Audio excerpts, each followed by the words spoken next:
Hello guys, and welcome back to the channel. Welcome back to the weekend review show, and we are starting at Anfield, where Liverpool beat Everton 2-1 in the Merseyside derby. Exactly as I predicted. I predicted a 2-1 win for Liverpool in this game. It was a very exciting game. Gravenberch opened the scoring in the 10th minute of the game when he connected with a cross from Salah and volleyed the ball past Pickford into the net. And then he turned provider for the second goal when he slots a very good pass to Hugo Ekitike to control and shoot inside the box. Everton got a goal back in the second half from Gay after Ndiaye brought this lovely cross from Grealish down for him to shoot.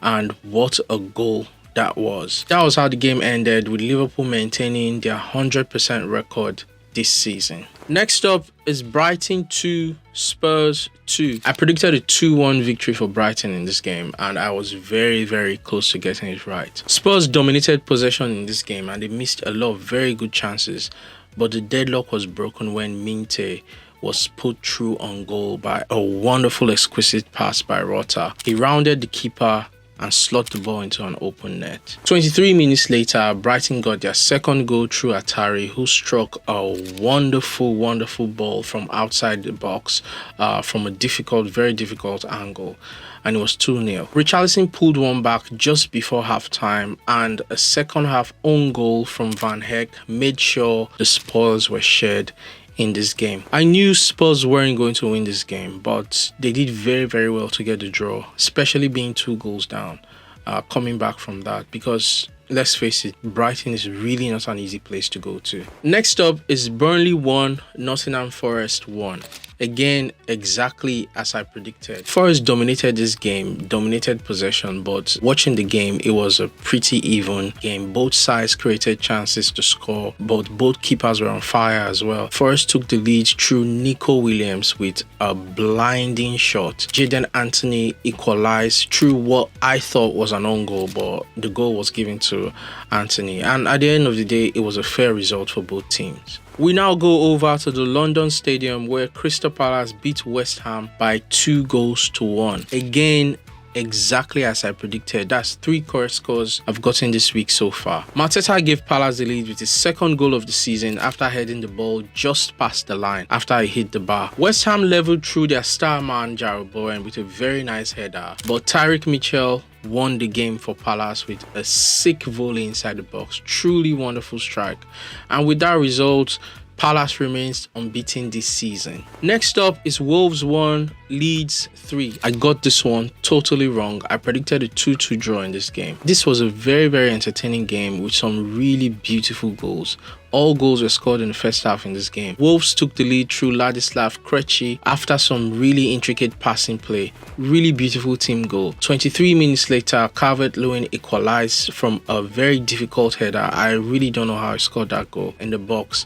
And Anton Stark put Leeds ahead with a stunning free kick. I think that should be like the goal of the week. Really stunning free kick, top corner. On the stroke of halftime, new signing Noel Okafor completed the comeback for Leeds with a neat finish into the corner. That was how the game ended. That's 3 straight losses now for Wolves. We go over now to Old Trafford, where United beat Chelsea by 2-1. I have a whole video where I reacted to this result on my channel. You can go and check it out. You should go and check it out and watch that for yourself. It was a crazy game. Sanchez getting sent off after 5 minutes, and crazy substitutions from Enzo Maresca ensured United got all 3 points. Goals from Bruno Fernandes and Casemiro were enough for Manchester United to win the game, but Chelsea did get a consolation goal from Trevor Chalobah. That was it. United 2, Chelsea 1. Next up is Fulham 3, Brentford 1. I predicted a 1-0 win for Fulham, but they had to come from behind to win. Damsgaard took advantage of a defensive error from Fulham to put Brentford in front. But Fulham didn't let their head drop. They played their game and got the equalizer through Nigerian international Alex Iwobi, slotting it home after some ping ball in the box. And he quickly turned provider for the second goal when his pass was sweetly directed into the net by Wilson. And the comeback was complete in the second half when Pinnock put the ball into his own net, trying to defend Sessegnon's cross. That's back-to-back wins now for Fulham. On Sunday, we had Bournemouth versus Newcastle, which ended in a goalless draw.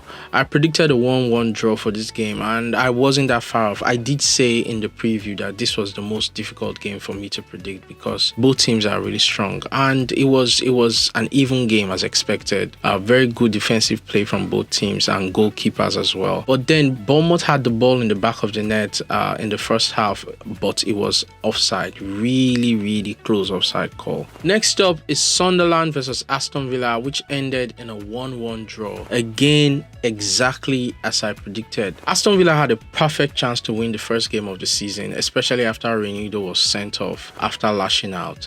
But they took the lead in the 67th minute through a bullet swerving shot from Cash.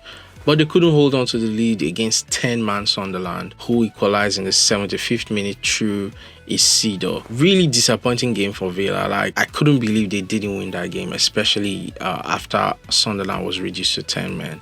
And pressure is now beginning to mount on Unai Emery.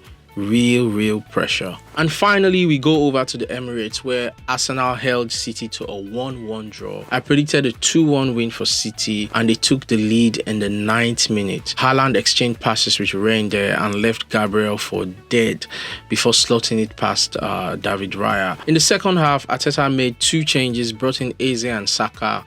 Eze, who a lot of Arsenal fans thought should have started that game. I see after the game, a lot of Arsenal fans weren't happy with Arteta at all because of the lineup. They felt Eze should have started. They dominated the game from then on with various chances to score, but they only got the breakthrough in the 93rd minute when Eze put Martinelli through and he lobbed Donnarumma to make it 1-1.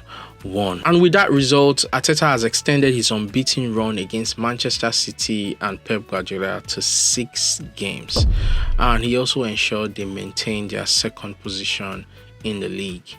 And this is what the table looks like after this week. Liverpool extend the gap at the top to 5 points. Palace climb up to 5th, with Chelsea dropping down 1 spot. This week I got 6 out of 10 results right, including 4 correct scores. 4 correct scores, guys. Make sure to join me on Friday evening for the preview of Game Week 6. And that's it for this weekend. If you've enjoyed this video, please hit the like button, subscribe to the channel, let me know what you think in the comment section. Thank you for watching, and see you on the next one.